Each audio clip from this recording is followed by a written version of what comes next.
नमस्कार, मैं हूं आशीष चित्रांशी और आप देख रहे हैं द न्यूज लॉन्चर। इस वक्त की सबसे बड़ी खबर और लोकतंत्र के लिए, हमारी चुनावी प्रक्रिया के लिए ये ऑल टाइम ब्रेकिंग न्यूज है। मतलब अब तक की सबसे बड़ी खबर है और भविष्य में इसी खबर पर चुनाव का निर्धारण होने जा रहा है। सुप्रीम कोर्ट से खबर है, जहां पर एसआईआर को लेकर फैसला आने वाला था। सारा देश इंतजार कर रहा था, सिर्फ राजनीतिक दल नहीं, सारा देश इंतजार कर रहा था। और फैसला आने के बाद सबकी गर्दन झुकी हुई है। अपोजिशन में जिससे भी आप बात करेंगे वो निराश है, हताश है। आगे देश में कैसे चुनाव संचालित होंगे, उन पर ढेरों उनके मन में सवाल। दरअसल कुल मिला के अगर इस फैसले को हम एक लाइन में देखें तो सूर्यकांत ने ज्ञानेश की पीठ ठोक दी है, शाबाशी दी है कि तुमने कुछ भी गलत नहीं किया। ऑल इज वेल, सब कुछ अच्छा है और सब कुछ ओके। मोदी का डंका आप सबने सुना, लेकिन आज सीजेआई ने जो डंका बजाया है, उसकी आवाज, उसकी गूंज मोदी के डंके से भी तेज है। राहुल और इंडिया गठबंधन अब सदा के लिए हार गया है, ये कहने में कोई अतिशयोक्ति नहीं। सदा के लिए हार गया। एक ऐड आता था, हीरा है सदा के लिए। यहाँ हीरा नहीं है, हार है सदा के लिए। और हार वो सोने का नहीं है, हार वो हीरे का नहीं है, हार वो चुनाव का है, चुनावी हार है। सदा के लिए हार गए। अब एसआईआर, जैसा आपने बिहार और बंगाल में देखा है, एसआईआर ही चुनावी नतीजों को निर्णायक रूप से प्रभावित करते हुए दिखा। और उस एसआईआर पर संवैधानिक मुहर लग जाना सुप्रीम कोर्ट का, उसके बाद आपके पास कोई विकल्प नहीं है। बंगाल के चुनावी नतीजों के दिन से हमने एक बात कही थी कि बार बार इस देश का विपक्ष भी इस देश के विपक्ष के मानस पर, उसके साहस पर, उसकी रणनीति पर एक नहीं 1000 सवाल भी कम है। और हम लगातार वो सवाल करते हैं, आपकी रणनीति क्या है? आज चुनाव हार गए, काला कोट पहन लोगे, जाओगे कोर्ट में। अरे कोर्ट में काला कोट उतरवा ली जाएगी आपकी तुरंत। ममता बनर्जी के कोर्ट पर ही सवाल उठ गया था ना, बार काउंसिल ने नोटिस जारी कर दिया कि वकील कैसे बन गए तुम, काला कोट कैसे तुमने पहन लिया। तो आपको राहत कैसे मिल सकती है, कहां मिल सकती है, पहले ये तो समझना होगा। आपको बुखार होता है और आप घोड़े डॉक्टर के पास चले जाते हो, तो आपका बुखार ठीक होगा? वो इतना मोटा इंजेक्शन चुभा देगा, लगा देगा, लेकिन बुखार ठीक होने के बजाय खांसी उल्टा शुरू हो जाएगी। खाली इंजेक्शन के साइज से थोड़ा फर्क पड़ता है कि आपको राहत मिल जाएगी। बुखार में घोड़े डॉक्टर के पास जाने से बेहतर है आप पहले रणनीति बनाइए, आपको जाना कहाँ चाहिए। अब सुप्रीम कोर्ट से चुनाव आयोग को एसआईआर या जो भी चुनाव आयोग के अधिकारों को एक बार फिर से पढ़ने की जरूरत है सबको। चुनाव आयोग का अधिकार बहुत लंबा चौड़ा है, तो अब खुली छूट है चुनाव आयोग। भाव को लाइए, जरा समझा जाए, थोड़ा बहुत समझ लिया जाए। स्वागत है भाव। आज लोकतंत्र जीत गया है, फिर से एक बार सुप्रीम कोर्ट में लोकतंत्र की विजय हुई है, तो विजयोत्सव में हम लोग शामिल हैं। हेडलाइन दिखा देते हैं। हेडलाइन देखिए। और अभी मैं आपको सुनवाऊंगा, ऐसे ऐसे नेता भी हैं उसी में कह रहे हैं, हमारे नहीं कहना चाहते। हमारे यहाँ कहते हैं ना कि किसी खास चीज में मच्छी मारना, तो हमारे यहाँ मतलब ये विपक्ष खत्म हो जाएगा तो भी मच्छी मारता रहेगा। वो उसी में, एक कटोरी में, एक चम्मच में, एक चुल्लू में, उसी में मच्छी मारेगा। उसमें भी अभी कुछ बाइट सुना तो कहा नहीं, सुप्रीम कोर्ट ने बहुत सख्त हिदायतें दे दी हैं जो है चुनाव आयोग को। मतलब आदत हो गई है ना, आदत हो गई है ये सब भी। इन्हें भी देश को, लोकतंत्र को जिताना तो छोड़ दीजिए, इन्हें चुनाव जीतने के लिए की भी अब नहीं पड़ी। और भाजपा, भाजपा से पूछो 50 आदमी वहां पे मर गए, क्या है? तो कहते हैं चुनाव कौन जीत रहा है, चुनाव हम जीत रहे हैं ना।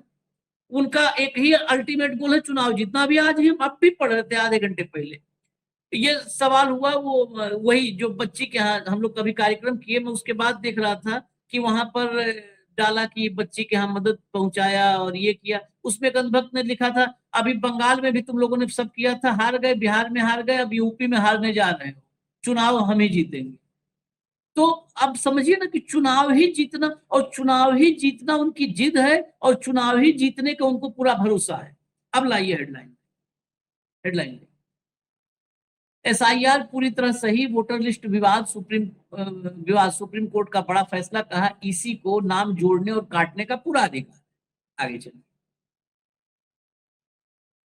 एसआईआर सही है, चुनाव आयोग को वोटर लिस्ट से नाम हटाने जोड़ने का पूरा अधिकार, सुप्रीम कोर्ट पूरा अधिकार है। मतलब अब इसमें ये कुछ भी नीचे नहीं है कि क्लॉज ए बी, दिखाइए हेडलाइन दिखाते रहिए कि कैसे किसको हटा सकते हैं, किसको जोड़ सकते हैं। ये देखिएगा, ये महत्वपूर्ण है। ये देखिए, देश में अब एक जश्न का माहौल है, जिसे हमारे चेहरे पर आपको लग रहा होगा कि 12 बजाए। बहुत लोग अभी नीचे लिखेंगे बरनाल खोजो तुम लोग दोनों।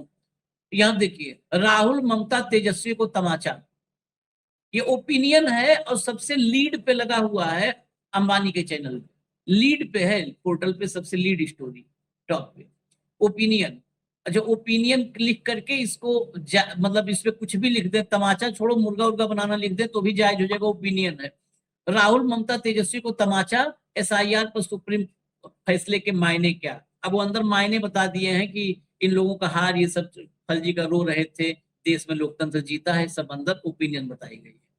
एसआईआर वैध, ईसी के पावर पर सवाल भी खारिज, सुप्रीम कोर्ट ने फैसले में क्या क्या कहा। और आगे चलिए, अब जरा खबर को समझते हैं कि क्या क्या कहा है साहब ने। सुप्रीम कोर्ट ने कहा कि सिर्फ इसलिए एसआईआर प्रक्रिया को रद्द नहीं किया जा सकता क्योंकि यह सामान्य वोटर लिस्ट संशोधन प्रक्रिया से अलग है। अदालत ने माना कि यह प्रक्रिया स्वतंत्र और निष्पक्ष चुनाव कराने के उद्देश्य से जुड़ी हुई है। कोर्ट ने कहा कि चुनाव आयोग को किसी भी समय विशेष पुनरीक्षण कराने का अधिकार देता है, इसलिए एसआईआर को अवैध नहीं कहा जा सकता। सुप्रीम कोर्ट ने कहा कि एसआईआर प्रक्रिया जनप्रतिनिधित्व कानून और उससे जुड़े नियमों की जगह नहीं लेती। और आगे चलिए, इन्होंने बताया जनप्रतिनिधित्व कानून 1950 के मुताबिक है। अदालत के मुताबिक यह प्रक्रिया संविधान के अनुच्छेद 324 के तहत चुनाव आयोग की जिम्मेदारी को मजबूत करती है, ये मजबूत कर रही है। कोर्ट ने कहा कि चुनाव आयोग ने अपने अधिकारों से बाहर जाकर काम नहीं किया है। सुप्रीम कोर्ट ने माना कि एसआईआर प्रक्रिया में लोगों को अपनी बात रखने के कई मौके दिए गए हैं। मतलब ये एहसान मानो एसआईआर हो रहा है कुल मिला के। आगे चलिए, चेंज करिए। अदालत ने कहा कि नोटिस देने और सुनवाई जैसे जरूरी सुरक्षा उपाय इस प्रक्रिया में मौजूद थे। कोर्ट के मुताबिक एसआईआर का मकसद वोटर लिस्ट को सही, पूरी और भरोसेमंद बनाना है। सुप्रीम कोर्ट ने कहा इस प्रक्रिया में अपनाए गए कदम जरूरत से ज्यादा कठोर नहीं है। अदालत ने माना कि लोगों को मनमाने तरीके से वोटर लिस्ट से बाहर होने से बचाने के लिए पर्याप्त सुरक्षा उपाय किए गए। मतलब यहां पर कुछ भी ऐसा नहीं है जिसमें कहा गया कि ये वाले पहलू पर थोड़ा सुधार की जरूरत है। एकदम परफेक्ट, परफेक्ट अगर कोई हो सकता है तो ज्ञानेश का ये एसआईआर है, परफेक्ट। मतलब भगवान की कृति से भी परफेक्ट एसआईआर। कोर्ट ने साफ किया कि चुनाव आयोग केवल वोटर लिस्ट में नाम जोड़ने हटाने तक सीमित फैसला ले सकता है, नागरिकता पर अंतिम फैसला नहीं कर सकता। अदालत ने कहा कि अगर किसी का नाम नागरिकता के आधार पर हटाया जाता है तो उस मामले का अंतिम फैसला सक्षम प्राधिकरण करेगा। कोर्ट ने माना कि चुनाव आयोग की पूरी प्रक्रिया कानून के मुताबिक है। सुप्रीम कोर्ट ने कहा कि दस्तावेजों का वर्गीकरण तर्कसंगत आधार पर किया गया है और इसका सीधा संबंध वोटर लिस्ट की शुद्धता बनाए रखने से। और आगे चलिए, आगे चलिए। सुप्रीम कोर्ट ने कहा कि चुनाव आयोग संवैधानिक संस्था है, उसे निष्पक्ष और शुद्ध मतदाता सूची तय करने का अधिकार है। अदालत ने यह भी माना कि विशेष परिस्थितियों में अलग प्रक्रिया अपनाना संविधान और कानून के खिलाफ नहीं है, इसलिए एसआईआर पूरी तरह से वैध है और इसे प्रोसेस करने का अधिकार चुनाव आयोग के पास है। आयोग इसकी शक्ति रखता है। और आगे चलिए, बिहार में यह प्रक्रिया शुरू होने के बाद इसे चुनौती दी गई थी। याचिकाकर्ताओं का कहना था कि यह सामान्य संशोधन प्रक्रिया से अलग है और मतदाताओं के अधिकारों को प्रभावित कर सकती है। अदालत ने कहा कि यह प्रक्रिया कानूनी रूप से मान्य है। 11 दस्तावेजों पर विचार करने और हमारे आदेश के माध्यम से आधार कार्ड को शामिल किए जाने के बाद हम इस तर्क को स्वीकार नहीं कर सकते कि चुनाव आयोग द्वारा मांगे गए दस्तावेजों का समूह मनमाना है। और आगे चलिए, और आगे चलिए। सुप्रीम कोर्ट ने एसआईआर की प्रक्रिया को वैध ठहराते हुए कहा कि इस प्रक्रिया के तहत वोटर लिस्ट से नाम हटाने का मतलब यह नहीं है कि किसी की नागरिकता खत्म हो गई। यह फैसला इसलिए अहम माना जा रहा है क्योंकि याचिकाकर्ताओं और विपक्षी दलों का कहना था कि चुनाव आयोग का एसआईआर अभियान पिछले दरवाजे से नागरिकता जांच जैसा है। और आगे चलिए। चीफ जस्टिस सूर्यकांत और बागची की बेंच ने कहा कि चुनाव आयोग नागरिकता के सवाल को सिर्फ इसलिए सीमित दायरे में देख सकता है कि किसी व्यक्ति का नाम वोटर लिस्ट में शामिल किया जाए या हटाया जाए। अदालत ने साफ कहा कि चुनाव आयोग किसी का नाम वोटर लिस्ट से हटा सकता है, लेकिन इसका मतलब यह नहीं कि वह भारत का नागरिक नहीं रहा। नागरिकता तय करना चुनाव आयोग का काम नहीं है। ये सब ध्यान रखिएगा जो हम पढ़ रहे हैं, आगे इसी सवाल है। आगे चलिए। एसआईआर जन प्रतिनिधित्व अधिनियम और संबंधित नियमों के विपरीत नहीं। सुप्रीम कोर्ट ने अपने फैसले में कहा कि एसआईआर कानूनी रूप से मान्य और उचित है, इसलिए जन प्रतिनिधित्व अधिनियम रिप्रेजेंटेशन ऑफ पीपल्स एक्ट का उल्लंघन भी नहीं करता है। अब बाइट पर हम रुक के आएंगे, कुछ सवाल बाइट के बगैर, क्योंकि बाइट में अभी ज्ञान तो लेना ही लेना है, तो कुछ ज्ञान लेने से पहले कुछ दे लिया। क्या कहा कि सब कुछ वैध है, जायज है, मतदाता सूची से नाम हटा सकता है, जोड़ सकता है, सब अधिकार है। डॉक्यूमेंट उसने पूरे मौके दिए हैं लोगों को आपत्ति का मौका दिया, लोगों को सुनवाई का मौका दिया, लोगों को पूरे दस्तावेज जमा करने का मौका दिया। अब नंबर 1 पॉइंट भाऊ, जिन सवालों का जवाब चाहिए, मुझे भी चाहिए, देश को भी चाहिए।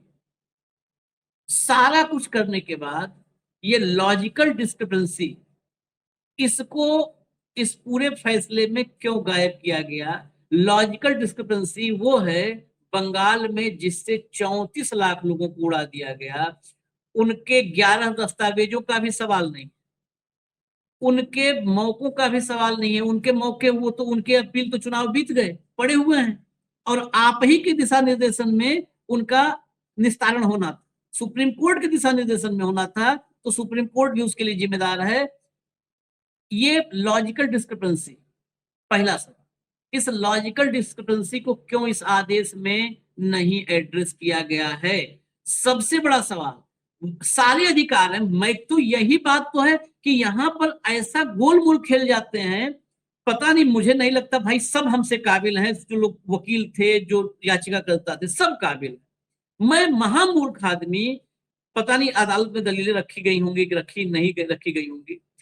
आप अधिकार है, सब अधिकार है, ये लॉजिकल डिस्क्रिपेंसी वाला अधिकार को क्यों नहीं एड्रेस किया गया कि सब कुछ कर लेंगे? भाऊ यही मैं सारा आदेश मान रहा हूं सूर्यकांत और बागची का, सब कुछ कर लेंगे, 11 हम डॉक्यूमेंट चेक कर लिए, सब कुछ कर लिए। उसके बाद जो सूची तैयार हुई, 11 डॉक्यूमेंट वगैरह हम में से सबने जो दे दिया, फिर जो अंतिम सूची तैयार होती है वो एक सॉफ्टवेयर में घुसती है, और फिर लॉजिकल डिस्क्रिपेंसी लगा करके 34 लाख लोगों का नाम हटा दिया जाता है। ये वाला फॉर्मूला अगर समझा देते सूर्यकांत और बागची तो बहुत एहसान मानते, हमारे जैसे कम बुद्धि का आदमी तो मानता है ऐसा। देखिए आशीष जी, सवाल एसआईआर का होना ना होने का था ही नहीं, सारा सवाल एसआईआर के प्रक्रिया पे था। चुनाव मतदाता सूची चुनाव आयोग बनाएगा, ठीक है, मतदाता सूची में घट बढ़ चलती जाएगी, ठीक है, लेकिन मतदाता सूची में नाम जोड़ने का या नाम हटाने का अधिकार यदि चुनाव आयोग के पास है तो उसका कोई प्रोसेस है? या चुनाव आयोग जिसका चाहे उसका नाम हटा सकता है, जिसका चाहे नाम उसका जोड़ सकता है? अधिकार तो इस देश में किसी के पास नहीं है। हर अधिकार के साथ एक प्रोसेस आता है। सरकार को जनता से टैक्स वसूलने का अधिकार है, लेकिन टैक्स कैसा वसूला जाएगा इसका एक प्रोसेस है। प्रोसेस है ना, इतने इनकम पे इतना देगा, इतने इनकम पे इतना देगा, ये खरीदोगे तो इतना लगेगा, एक प्रोसेस है। वो प्रोसेस पूरा देश के सामने रखा जाता है, कैबिनेट अप्रूवल होता है और वो फिर लागू होता है। एसआईआर प्रक्रिया का प्रोसेस क्या है? और यदि एक प्रोसेस है तो भिन्न भिन्न राज्यों में भिन्न भिन्न एसआईआर के प्रोसेस क्यों है? सवाल ये है। बिहार में एक टाइप का एसआईआर, आसाम में एक टाइप का एसआईआर, बंगाल में एक टाइप का एसआईआर है। तो इसका मतलब जहां जहां विपक्ष की सरकारें हैं, केंद्र में जो सत्ता में है, उसके विपक्ष की जो सरकारें हैं, वहां एसआईआर के जरिए चुनाव जीतने का एक रास्ता है। ठीक है, आप चुनाव आयोग को जोड़ने या घटाने का अधिकार है, लेकिन क्या चुनाव मतदाता सूची पूरी होने के बाद होगा या मतदाता सूची अधूरी है उसी के बीच चुनाव होगा? सवाल ये है कि मतदाता सूची यदि पूरी होती है तो लॉजिकल डिस्क्रिपेंसी, ये शब्द बंगाल में क्यों आया, ये बिहार में क्यों नहीं था, ये आसाम में क्यों नहीं था, ये तमिलनाडु में क्यों नहीं था? लॉजिकल डिस्क्रिपेंसी है तो unless and until the discrepancy is clear they can not form the voter list. चुनाव, मैं न्यायपालिका का ही उदाहरण दे, न्यायपालिका एक निर्णय, कोई केस उनके सामने आता है, पक्ष है प्रतिपक्ष है, दोनों अपना केस रखते हैं सामने, बहस होती है और उस पर निर्णय करता है न्यायपालिका। न्यायपालिका ने एक पक्ष से सुना, दूसरा पक्ष से सुना ही नहीं और ये निर्णय दे दिया, तो वो अन्याय है, नेचुरल जस्टिस नहीं है। कल आप कहेंगे कि देखो न्यायपालिका को निर्णय देने का अधिकार है, तो हमने निर्णय दिया, हमारे निर्णय पे सवाल नहीं उठ सकता, लेकिन आपके निर्णय देने का एक प्रोसेस है ना साहब।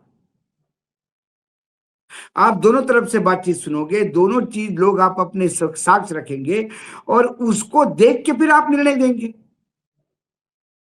एक पक्ष ने कहा कि अशोक वानखेड़े ने चोरी की और आपने सजा दे दी, अशोक वानखेड़े को सुना ही नहीं। अशोक वानखेड़े जब सुनने के लिए आए तो बोलते एक बार सजा काट लो 5 साल जेल में, अगली बार जब चोरी का आरोप लगाए तो फिर सुनेंगे आपको, इस बार तो सजा काट लो। ये कहां का कानून हो गया भाई? मेरे हिसाब से चुनाव आयोग के पास अधिकार है एसआईआर करने का, लेकिन इसका कुछ प्रोसेस है, वो प्रोसेस रोज बदल नहीं सकता। हाँ, चुनाव आयोग को वो अधिकार नहीं है कि किस जगह कुछ करो, किस जगह कुछ करो। चुनाव आयोग क्या अपने अधिकार या अपने प्रोसेस के हिसाब से करता है?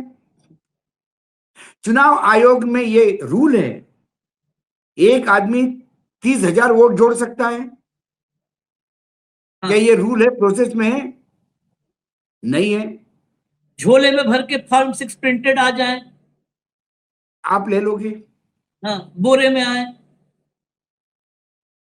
न्यायपालिका को आज मेरी जो अपेक्षा थी न्यायपालिका से कि चुनाव आयोग को एसआईआर करने का अधिकार है, मतदाता सूची करने का अधिकार है, मतदाता जोड़ने का और निकालने का अधिकार है, लेकिन मतदाताओं के मतदान के अधिकार का सुरक्षा करना यह हमारा अधिकार है, न्यायपालिका का। क्या न्यायपालिका अपने कार्य प्रणाली में फेल हुआ? न्यायपालिका ने यह तो बता दिया कि चुनाव आयोग क्या करना चाहता है और क्या अधिकार है। न्यायपालिका अपने अधिकार और अपने ड्यूटीज भूल गया।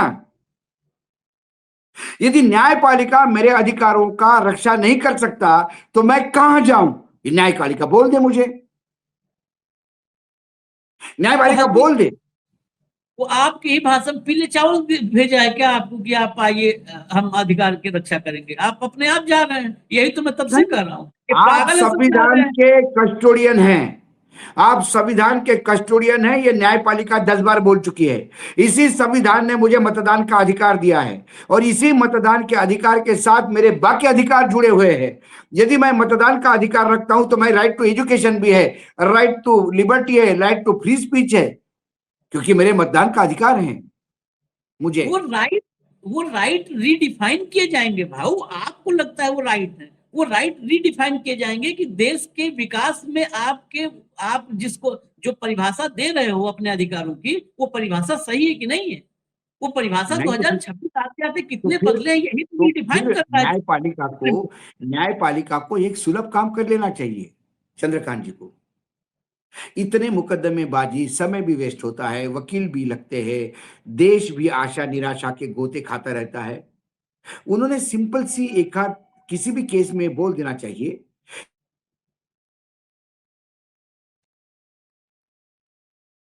मामला ही खत्म, मामला ही खत्म। क्योंकि आपने वर्तमान में संविधान ही सस्पेंड किया है।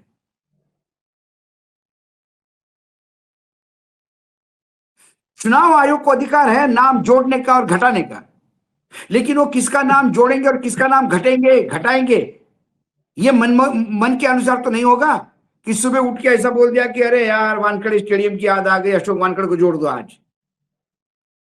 अरे यार इंडिया वानखेड़े स्टेडियम में मैच हार गया, अशोक वानखेड़े का नाम हटा दो लिस्ट से।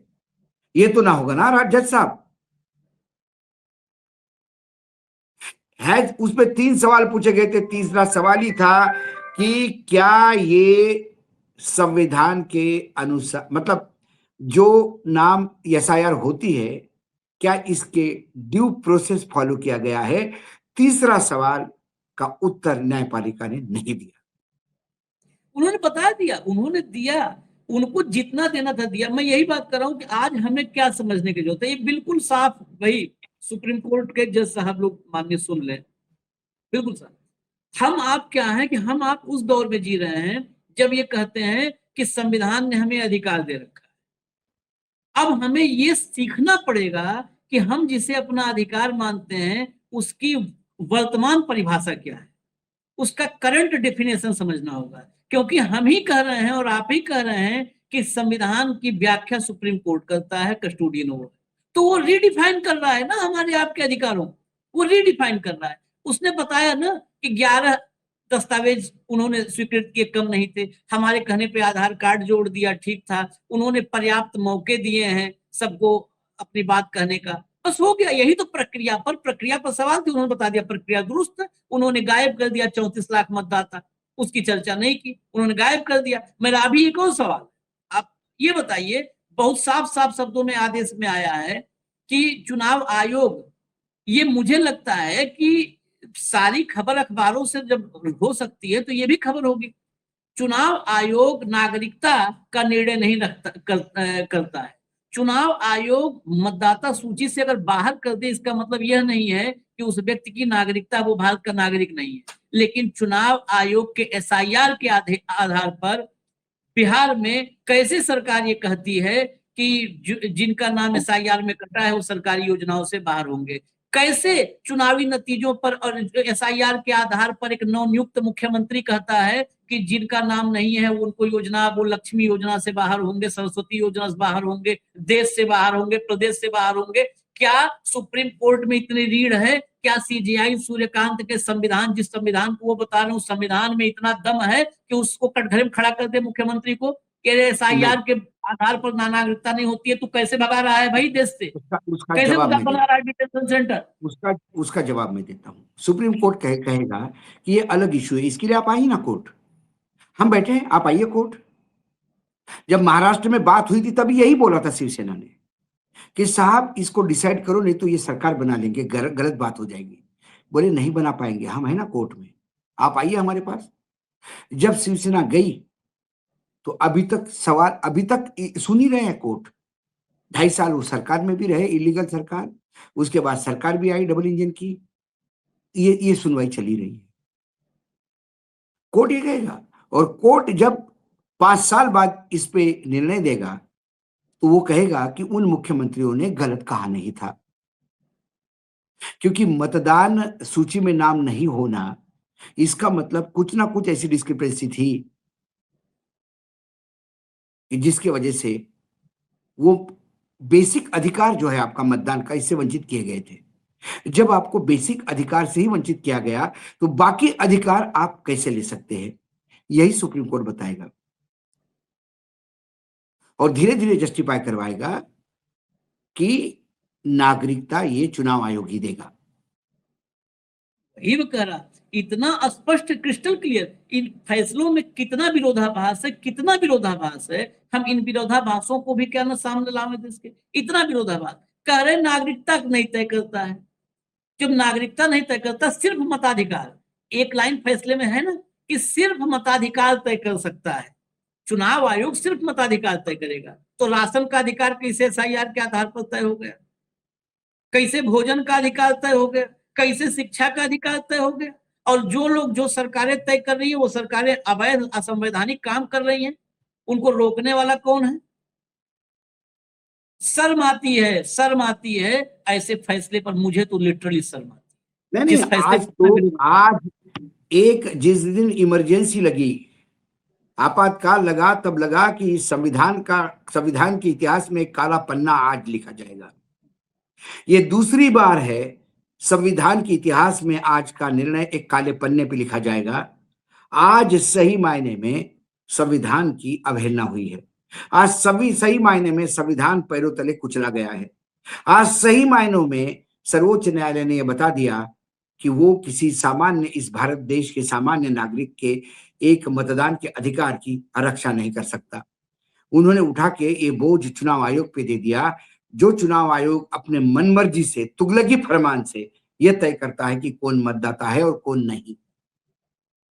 अलग अलग राज्यों में अलग अलग उसके पैमाने हैं, अलग अलग जगह पे अलग अलग तरीके से काम करता है। कुछ नहीं कर सकते आप।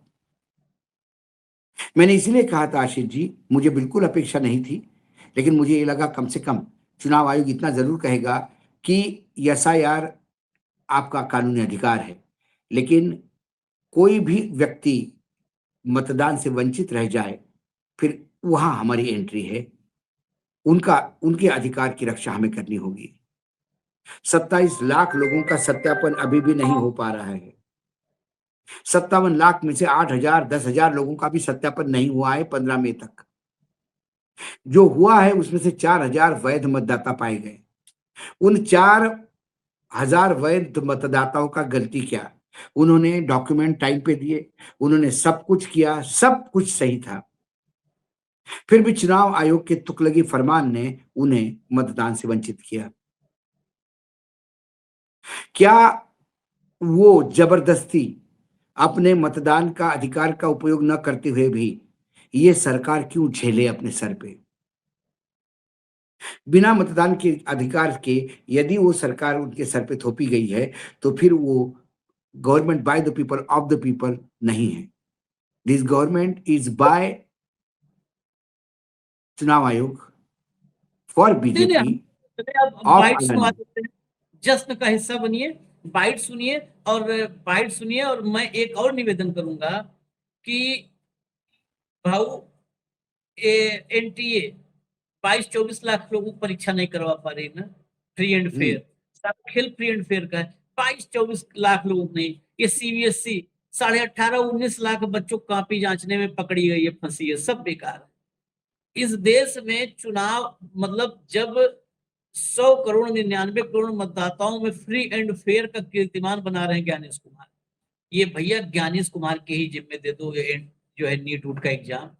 फ्री एंड फेयर की गारंटी ज्ञानेश कुमार है। अब वही करावे जो है ये नीट का एग्जाम, वो कराएगा तो और बढ़िया से कराएगा। किसको पेपर देना है, किसको नहीं देना है, पहले ही तय कर देगा, पता चल जाएगा किसको देना है, किसको नहीं देना है, बिल्कुल एकदम साफ। शक्ल देख के नहीं, संदिग्ध तुम दे ही नहीं सकते हो, चलो उसके जिम्मे करो फ्री एंड फेयर, जिसके ऊपर अब ज्ञानेश कुमार इस देश में ओके टेस्टेड ISO 9001-2001 सर्टिफाइड है कि फ्री एंड फेयर, दूसरा नाम ज्ञानेश कुमार।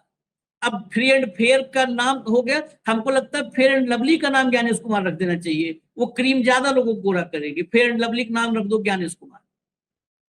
अब उसके जिम्मे तो ज्ञानेश कुमार, अब संविधान की रक्षा करने का अधिकार ज्ञानेश कुमार जी के पास, सारे निर्णय ज्ञानेश कुमार के सही है। ये मूर्ख है जो मतदान का अधिकार मांगते हैं।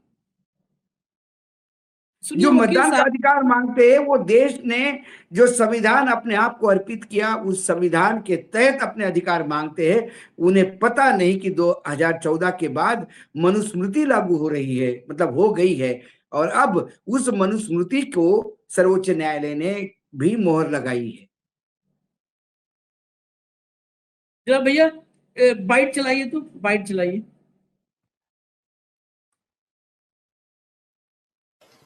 आज माननीय सुप्रीम कोर्ट का एसआईआर के ऊपर फैसला आ गया है। माननीय सुप्रीम कोर्ट ने कहा है कि एसआईआर की पूरी प्रक्रिया सही है। एसआईआर कराना ये इलेक्शन कमीशन का काम है और एसआईआर जो इलेक्शन कमीशन ने कराया है वो बिल्कुल ठीक कराया है। वो संविधान के अनुकूल है, रिप्रेजेंटेशन ऑफ पीपल एक्ट के अनुकूल है, जो कंडक्ट ऑफ इलेक्शन रूल है उसके अनुकूल है। जो एसआईआर के बारे में बहुत सारे अपवाद बताए गए थे, एसआईआर की बहुत सारी कमियां बताई गई थी, माननीय सुप्रीम कोर्ट ने उन कमियों को स्वीकार नहीं किया है और कहा है कि बिल्कुल इलेक्शन कमीशन ने फ्री एंड फेयर तरीके से पूरा एसआईआर किया है।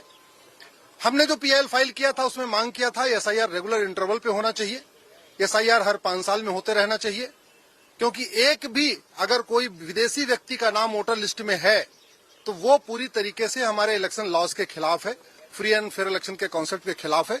आज माननीय सुप्रीम कोर्ट ने जो हमारी दलील थी, जो चुनाव आयोग की दलील थी, वो सभी दलीलों को स्वीकार कर लिया है और लगभग जो 20 से ज्यादा पिटीशन फाइल की गई थी एसआईआर के खिलाफ, एसआईआर की बहुत सारी कमियों को बताने के लिए, उन सभी दलीलों को नकार दिया गया है।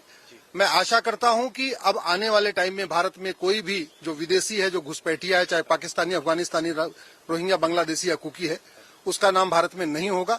एक और भी बहुत ही महत्वपूर्ण कार्य किया है माननीय सुप्रीम कोर्ट ने। उन्होंने आदेश दिया इलेक्शन कमीशन को कि जिन लोगों का नाम डिलीट हुआ है 2003 के जो एसआईआर हुआ था, उन सभी मामलों को जो वहां पे उसको सौंप दिया जाए सिटीजनशिप कंफर्म करने के लिए। एक बात ये भी कहा है कि यहाँ एसआईआर में जिसका नाम कटा है उससे ये नहीं कंफर्म होता है कि वो विदेशी है, लेकिन ये भी कहा है कि जिन लोगों का नाम कटा है उनको कंफर्मेशन के लिए वापस वहां ट्रिब्यूनल में भेज दिया जाए, जो सिटीजनशिप एक्ट के अंतर्गत वो ट्रिब्यूनल बना होता है, और जिससे उनका कंफर्म हो जाए कि वो भारत के नागरिक हैं या नहीं है। नागरिकता को संदिग्ध के बारे में क्या कहा है? माननीय सुप्रीम कोर्ट ने कहा है कि जो 11 डॉक्यूमेंट्स हैं वो रिजनेबल है, उसमें कोई किसी नियम कानून का वायलेशन नहीं हुआ है, और जो इलेक्शन कमीशन ने अपना प्रिस्क्राइब किया था 11 डॉक्यूमेंट वो ठीक है। आधार के ऊपर अभी कोई टच नहीं किया गया है, न आधार को ये कहा गया है कि मैंडेटरी है, न ये कहा गया है। जो माननीय सुप्रीम कोर्ट ने अपने 12वें डॉक्यूमेंट के रूप में आधार को एक्सेप्ट किया था, ऑब्जर्वेशन, उसके बारे में उन्होंने कहा है कि वो ठीक है, उस समय की जरूरत थी, वो पूरा किया गया। देखिए 2-3 चीजें। ये पहली बात तो बता दूं, अश्विनी उपाध्याय इनका नाम है, ये भाजपा के नेता है। और एक अब इसमें फैसले में और खुल के आ गया। ये इन्होंने कहा कि हमने एक पीआईएल डाली थी, इन्होंने साथ साथ पीआईएल अपनी भी झोंकी थी कि हर 5 साल पे करवाओ, क्योंकि इस चुनाव के बाद अगले चुनाव नहीं होगा तो अगला चुनाव भी जीतना है। हर 5 साल में कराओ कि एक भी विदेशी ना हो जाए मतदाता, कहीं एक भी विदेशी घुसा तो सरकार बदल देगा। पता चला एक वोट से सरकार गिर गई, बदल गई, गिरधर को मांग हो गया। एक भी वोट विदेशी नहीं होना चाहिए। और माननीय सुप्रीम कोर्ट ने वकील साहब के मुताबिक उसको कहा कि नहीं, एकदम दुरुस्त बात है। अब मैं संविधान की हमारे मूल आत्मा की बात करता हूँ। हमारे संविधान की मूल आत्मा इससे जस्ट उलट है। आत्मा इस समय शासन कर रही है। 14 के बाद हमारे देश में सेहत पर ध्यान दिया गया, तो रामदेव की अगुवाई में हमारे संविधान की आत्मा शीर्षासन कर रही है। हमारे यहाँ संविधान और कानून की जो आत्मा है वो ये कहती है कि 100 गुनहगार बच जाए तो बच जाए, एक बेगुनाह उसको कभी भी सजा, एक निर्दोष को सजा नहीं होनी चाहिए, एक निर्दोष को कभी मतलब उसमें नहीं किया जाना चाहिए, गलत उसके साथ होना चाहिए। 100 बेगुनाह छूट जाए वो चलता है। यहाँ क्या है, यहाँ ये पीआईएल उस आत्मा के जस्ट उल्टा है, शीर्षासन करवा रही है। यहाँ क्या है, एक भी विदेशी मतदाता सूची में नहीं आने पाए, भले 34 लाख देशी छूट जाए, 34 लाख भारतीय मतदाता सूची से बाहर कर दो, चल जाए, चलेगा। एक विदेशी नहीं होना चाहिए, एक विदेशी नहीं होना चाहिए।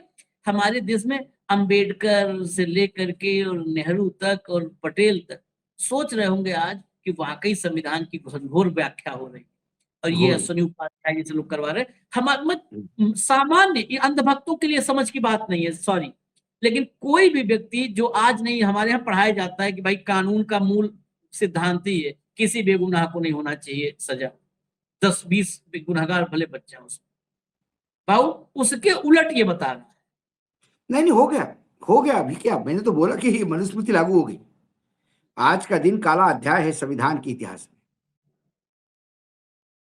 अभी तो इस बार 27 लाख होंगे, अगली केरल और तमिलनाडु के अगले एसआईआर जब होगी इन दो राज्यों में, उसमें डिफॉल्टर 1.5 से 2 करोड़ मतलब जितने मतदाता है उसमें से 50% मतदाता चिन्हित किए जाएंगे, कौन बीजेपी के साथ है कौन नहीं है, और वो सब लॉजिकल डिस्क्रिपेंसी में आ जाएंगे कि मतदाता सूची में नाम होने का सुख और मतदान न करने का दुख।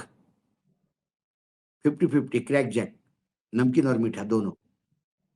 कल्याण बनर्जी को जरा सुनवाइए, कल्याण बनर्जी को सुनवाइए। ये लोग तो और भी, विपक्ष तो किसी काम का नहीं है भाव, कुछ अब होना जाना नहीं, विपक्ष तो किसी काम का नहीं। कोई कहा ना मच्छी मारने वाला, वो क्या बोले हम सार्वजनिक उसमें, उसी मच्छी मार रहे सब। सुनाइए इनको। কোর্টে যে জাজমেন্টটা হয়েছে সেটা কিন্তু শুধু বিহার কেসের জন্য, এটা মাথায় রাখবেন ফার্স্ট।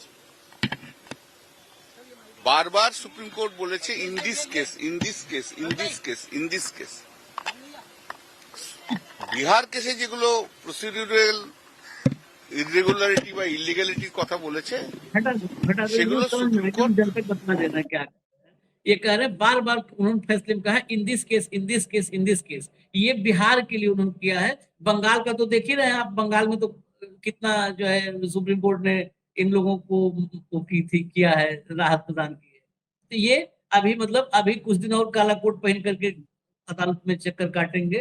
कल्याण बनर्जी हैं, इन लोगों को कोई दिक्कत नहीं है भाई, सांसद है, नहीं भी रहेंगे तो क्या दिक्कत है कल्याण बनर्जी को या ममता बनर्जी को या किसी को भी, इन लोगों को कोई दिक्कत नहीं। ये जीवन इनका अच्छे से कटेगा, इनका काम भी नहीं रुकेगा। हो गया। आगे सुनाइए जरा।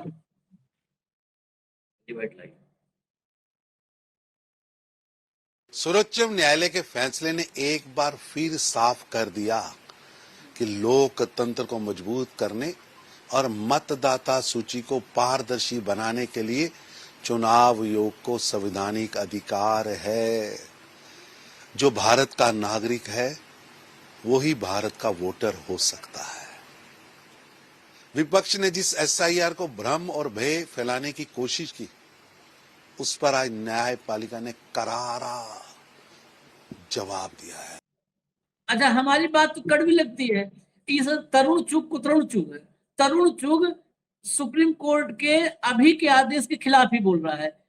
सुप्रीम कोर्ट ने साफ कर दिया है कि जो भारत का नागरिक है वही हो सकता है, और सुप्रीम कोर्ट कह रहा है कि एसआईआर से नागरिकता नहीं तय होती है। पहले फरियाल हो जाए सूर्यकांत से भाई, सब के सब अपना भोंपू चालू किए हैं, जो मन करे कौनो गाना लगा दे रहे हैं कभी भी है? लगाओ भैया, अगला बाइट लगाओ।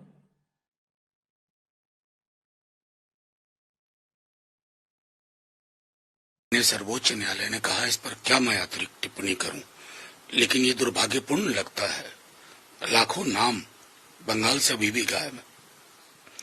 हमारी सबसे बड़ी चिंता थी कि इसको कैसे देखें, इंक्लूजन के बदले जहां बड़े पैमाने पर एक्सक्लूजन हो रहा हो। तो हमें माननीय सर्वोच्च न्यायालय से उम्मीद थी कि दे शैल इंटरवीन।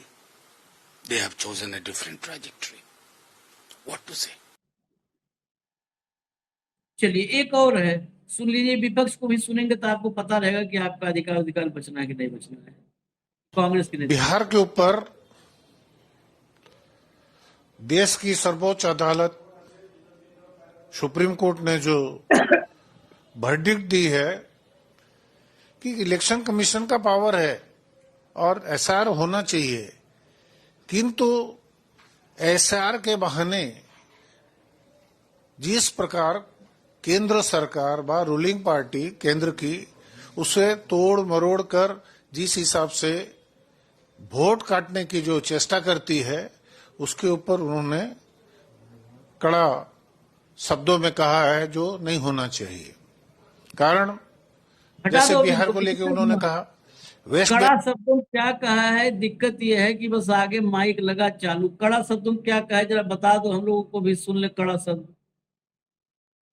चलिए, इजाजत दीजिए हमें खबर। कुछ नहीं आशीष जी, कुछ नहीं होगा। मैं बार बार कह रहा हूं, ये सब डिस्क्रिपेंसी होगा और यही सुप्रीम कोर्ट इस बात को भी जस्टिफाई करेगा कि जो नाम मतदाता सूची में नहीं है उन्हें नागरिक भी कैसा माने और उसे, क्योंकि सुप्रीम कोर्ट ने आज आधा सत्य बोला, बाकी सब दबा के रखा है। अब अगला केस आएगा तो उसमें वो क्लियर कर देंगे। इसमें कुल मिला करके इसमें सत्य इतना है कि ज्ञानेश कुमार न खाता न बही, ज्ञानेश जो करे वही सही, बस इसमें ये। अब आगे ज्ञानेश जो करे वो सही, और जो ज्ञानेश करे उसके आगे सरकार क्या करे, क्योंकि एक बात जो अश्विनी उपाध्याय ने कही वो खबर भी ध्यान देने योग्य है। ये वो महत्वपूर्ण सबसे बड़ा है इसमें कि जो लोग निकाले गए उनकी नागरिकता के लिए ये सब पूरी लिस्ट उनको दी गई है। अब जो लोग पहले एक अधिकार तो उनके हाथ से गया, अब उनको भारतीय होने के लाले पड़ेंगे। इस देश में आने वाले समय में ऐसे कई लोग होंगे कि जो किस देश के नागरिक है किसी को पता ही नहीं।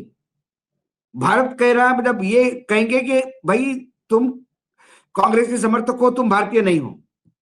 तो फिर मैं बांग्लादेश से मेरा कोई कनेक्शन नहीं है, नेपाल से कोई कनेक्शन नहीं है, म्यांमार से कोई कनेक्शन नहीं है, ये हम नहीं जानते। आप दुनिया में कहीं भी जाओ तुम भारतीय नहीं। चलिए देखिए कितने दिन कौन कौन भारत में रहता है। इजाजत दीजिए हमें। धन्यवाद बाबू, बहुत बहुत धन्यवाद, नमस्कार।